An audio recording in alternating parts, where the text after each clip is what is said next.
बिस्मिल्लाहिर्रहमानिर्रहीम, अस्सलाम वालेकुम वरहमतुल्लाहि वबरकातुहू। स्टूडेंट्स, लास्ट लेक्चर में हम लोगों ने फोरियर सीरीज़ पढ़ा था। आज हम फोरियर ट्रांसफॉर्म पढ़ने जा रहे हैं।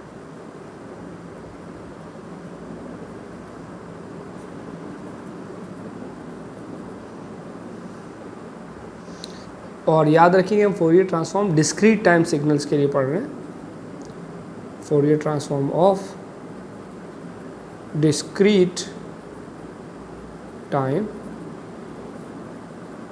सिग्नल्स, ठीक है, डिस्क्रीट सिग्नल्स के लिए पढ़ रहे हैं। और फोरियर ट्रांसफॉर्म में जो सबसे बुनियादी बात है वो ये है कि फोरियर ट्रांसफॉर्म जो है ये हम सिर्फ़ और सिर्फ जो है याद रखें तब हम इसको यूज़ करते हैं फोरियर ट्रांसफॉर्म को जब हमारा सिग्नल जो है वो ए पीरियोडिक सिग्नल हो, ए पीरियोडिक सिग्नल हो। अगर पीरियोडिक सिग्नल है तो उसके लिए हम यूज़ करते हैं फोरियर सीरीज़, जबकि ए पीरियोडिक के लिए हम यूज़ करते हैं फोरियर ट्रांसफॉर्म, ठीक है। तो फोरियर ट्रांसफॉर्म जो है वो हम ए पीरियोडिक सिग्नल्स के लिए यूज़ करते हैं। फोरियर ट्रांसफॉर्म का जो फंडामेंटल फार्मूला है, ये बात याद रखें कि फोरियर ट्रांसफॉर्म का ऑब्जेक्टिव क्या होता है कि अगर एक सिग्नल टाइम डोमेन में है तो हम फोरियर ट्रांसफॉर्म की मदद से इस सिग्नल को फ्रीक्वेंसी डोमेन में लेकर जा सकते हैं। तो स्मॉल लेटर कैपिटल लेटर में कन्वर्ट हो जाता है और जो n है ये टाइम को शो कर रहा है, डिस्क्रीट टाइम, ये ओमेगा में कन्वर्ट हो जाता है विच शोज़ द फ्रीक्वेंसी, ठीक है। अब ये x ऑफ n अगर हमें गिवन हो रहा है, x ऑफ ओमेगा हमें रिक्वायर्ड हो, तो इसके लिए जो फंडामेंटल फार्मूला है ये है x of omega is equals to summation over n x of n e to the power minus j omega n, ठीक है। और ये बात याद रखें कि अगर एक सिग्नल जो है वो फॉर एग्ज़ाम्पल डिस्क्रीट है, एक डोमेन के अंदर एक सिग्नल जो है वो डिस्क्रीट है, तो जब वो सिग्नल दूसरे डोमेन में चला जाता है तो फिर वो पीरियोडिक हो जाता है, पीरियोडिक हो जाता है और कंटिन्यूअस हो जाता है, ठीक है। Discreteness in one domain is a periodicity in other domain.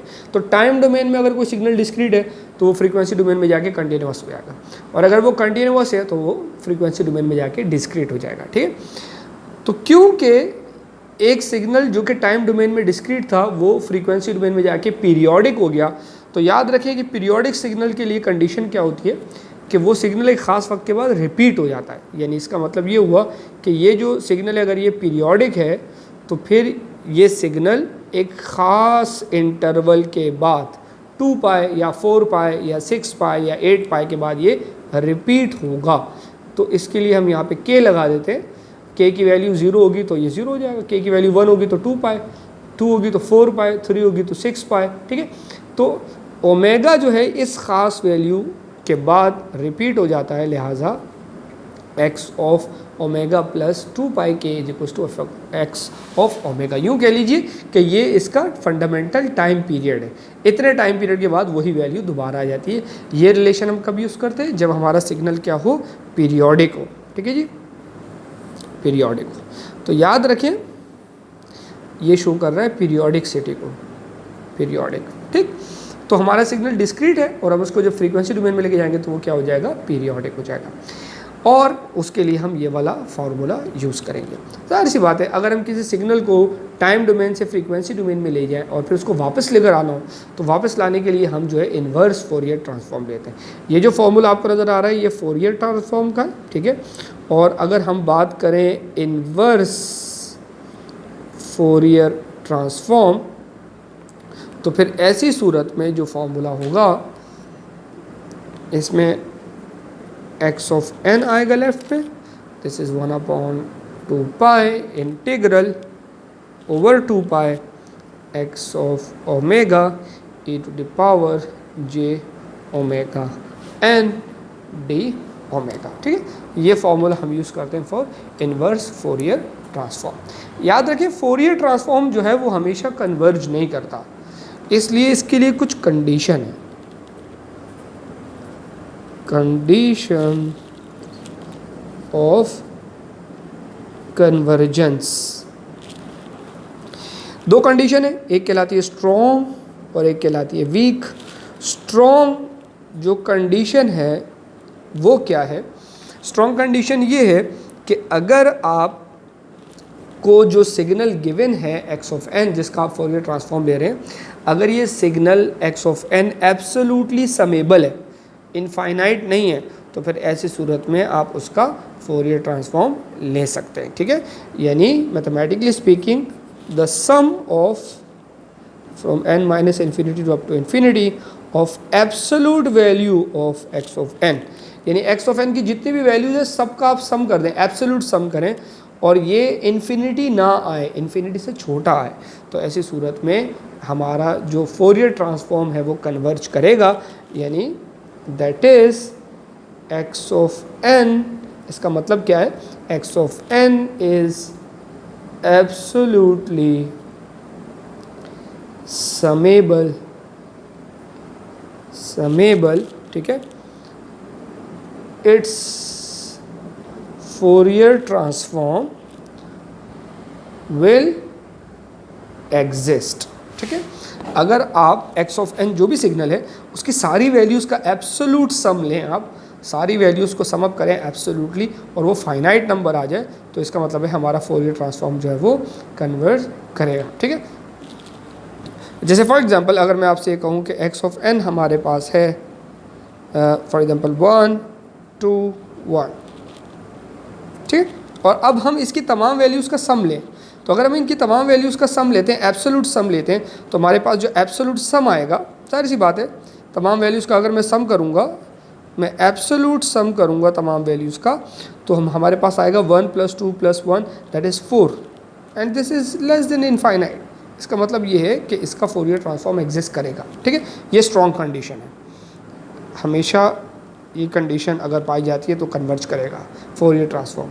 दूसरी कंडीशन जो ये कहलाती है वीक कंडीशन, और जो वीक कंडीशन है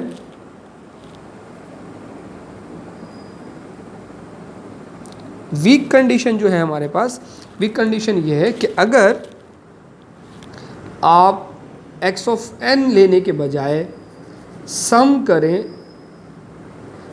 x की तमाम वैल्यूज़ की स्क्वायर का, एब्सोल्यूट स्क्वायर का, और ये इन्फिनिटी से लेस आ जाए, तो भी ऐसी सूरत में फोरियर ट्रांसफॉर्म एग्जिस्ट करेगा। इसका मतलब क्या है? That is if the square of x of n is absolutely summable, then its Fourier transform will exist। ठीक है, जैसे फॉर एग्जांपल आप ये तमाम वैल्यूज़ के स्क्वायर का सम करें और आपके पास वो वैल्यू जो है वो इन्फिनिटी से लेस आ रही हो, यानी आप इन वैल्यूज़ का स्क्वायर करके फिर सम अप करें और वो वैल्यू इन्फिनिटी ना आ रही हो, तो ऐसी सूरत में फोरियर ट्रांसफॉर्म जो है वो एग्जिस्ट करेगा। ठीक है जी, तो फोरियर ट्रांसफॉर्म की जो कंडीशन है कन्वर्जेंस की, यानी फोरियर ट्रांसफॉर्म जो है वो कब कन्वर्ज करेगा, कब हमें वैल्यू देगा, जब x ऑफ n की तमाम वैल्यूज़ का एब्सोल्यूट सम फाइनाइट हो या उसकी स्क्वायर के तमाम वैल्यूज़ का जो एब्सोल्यूट सम है वो फाइनाइट हो, तो ऐसी सूरत में फोरियर ट्रांसफॉर्म एग्जिस्ट करेगा। और ये भी याद रखें कि फोरियर ट्रांसफॉर्म के लिए हम फार्मूला ये वाला यूज़ करते हैं और इन्वर्स फोरियर ट्रांसफॉर्म के लिए हम ये वाला फार्मूला यूज़ करते हैं। ठीक है, फोरियर ट्रांसफॉर्म क्यों लेते हैं? किसी भी सिग्नल को टाइम डोमेन से फ्रीक्वेंसी डोमेन में लेकर जाने के लिए। अब हम एक एग्जांपल देखने जा रहे हैं कि हम फोरियर ट्रांसफॉर्म कैसे यूज़ कर सकते हैं। So let's have an example.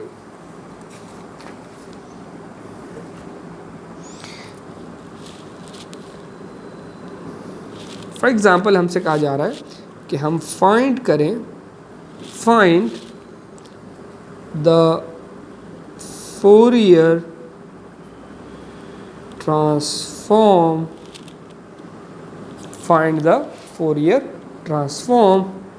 of x of n is equals to half power n u of n। ठीक है, इसका हमें फोरियर ट्रांसफॉर्म कैलकुलेट करना है। अब फोरियर ट्रांसफॉर्म कैलकुलेट करने के लिए हमने कंडीशन क्या ली थी कि x ऑफ n की तमाम वैल्यूज़ का एब्सोल्यूट सम फाइनाइट आना चाहिए, ठीक है जी। तो या इसके स्क्वायर का जो है सम फाइनाइट आना चाहिए। तो मिसाल के तौर पे अगर हम इसको लिखें, इसको हम ऐसे लिख सकते हैं x of n is equals to u of n है तो मतलब राइट साइडेड सिग्नल है, और जब भी किसी सिग्नल के साथ u ऑफ n मल्टीप्लाई हो रहा हो इसका मतलब है ये राइट साइडेड है, और राइट साइडेड का मतलब है n की वैल्यू 0 से स्टार्ट होगी 1 2 3 और ये चलेगी इन्फिनिटी तक। तो u ऑफ n की वजह से हम n की वैल्यू 0 से लेंगे और इन्फिनिटी तक लेके जाएंगे। इसके लिए आप मेरे पिछले लेक्चर्स देख सकते हैं, ठीक है।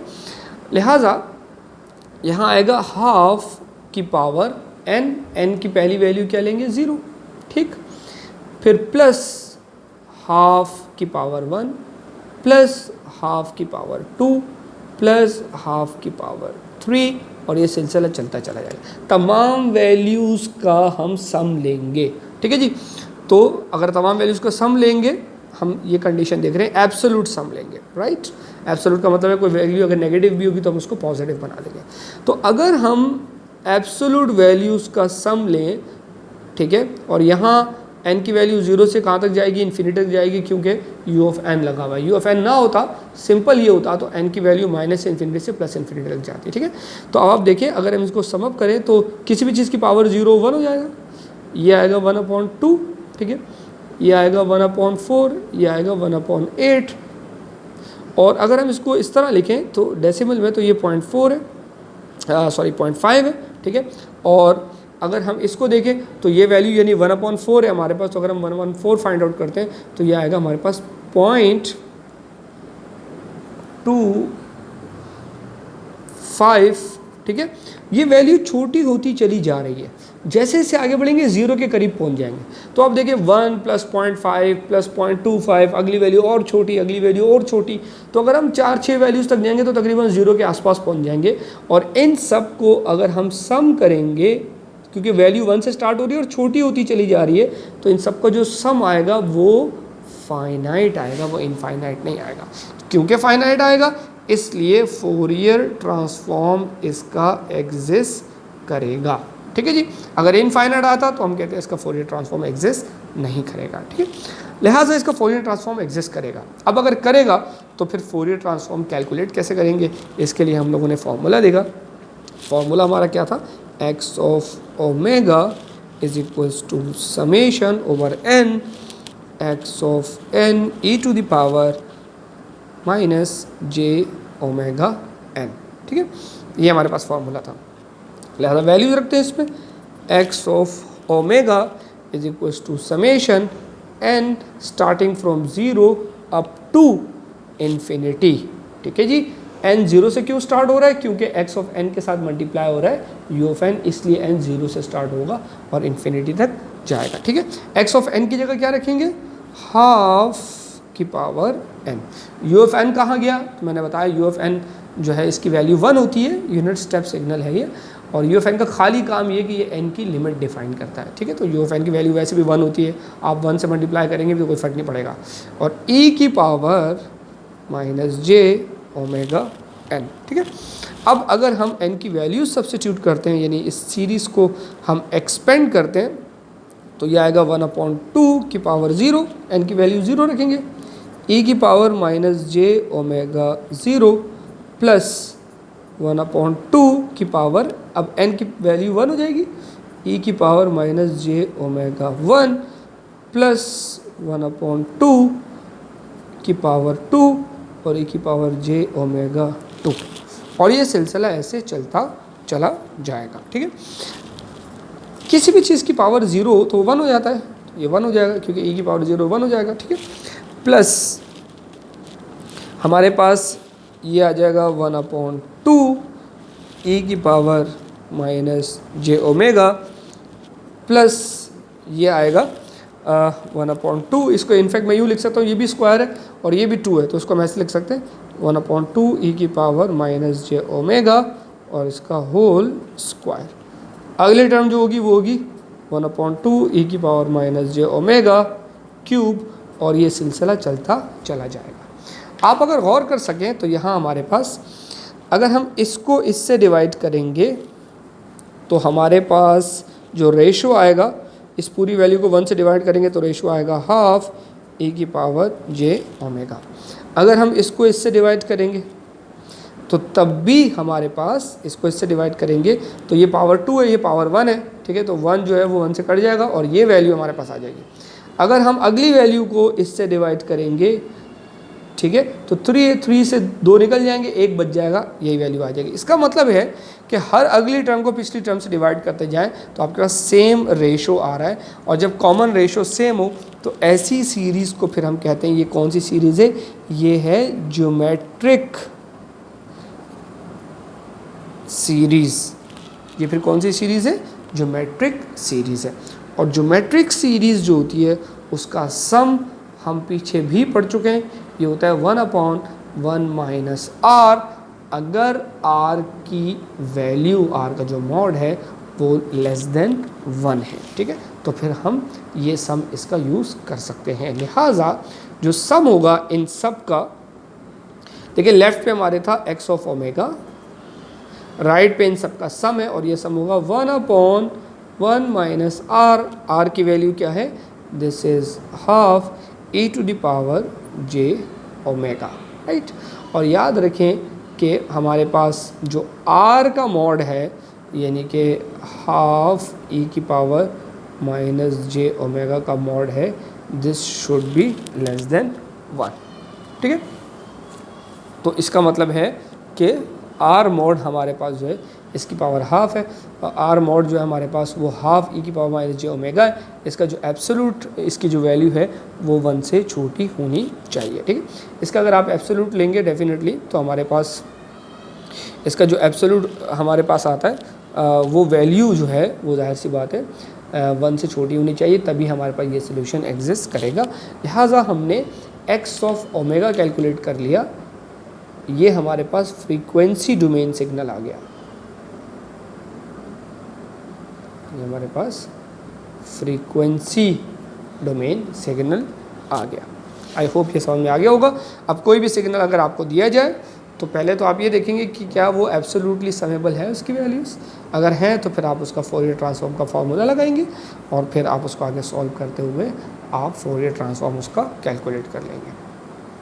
अब इसके साथ हम एक और इम्पॉर्टेंट टर्म पढ़ने जा रहे हैं।